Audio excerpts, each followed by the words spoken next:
Hello, I'm Paul Pluta and welcome to Paul Pluta Prestige. Today I'd like to talk about a very special Patek Philippe that I owned, and it's a Patek Philippe in 18 carat, and it's a piece from the 70s, but I only paid about $2,000 for it. And there's a very good reason I paid so little for it, and that's because it is a quartz based piece.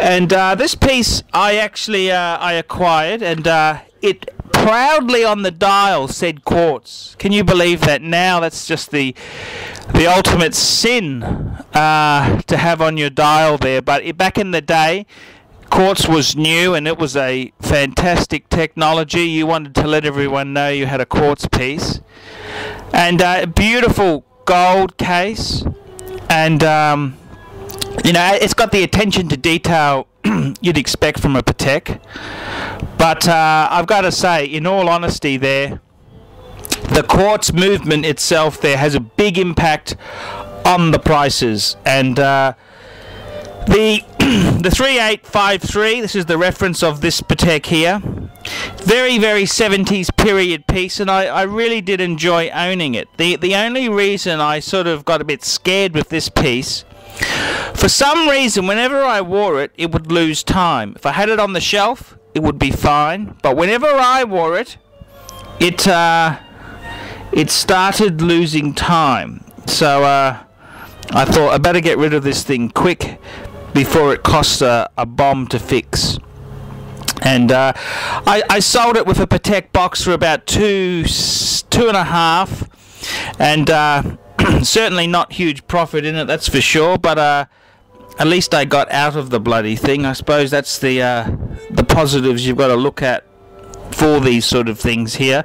So I got out of it, and I got my money back, and no painful prices here. I have actually seen some of these quartz pieces like this Patek on eBay, and when the movement has failed, they've put in a non-Patek quartz movement, because if you sent this piece into Patek to get repaired, it cost an absolute fortune, and it's probably more than what the piece is worth.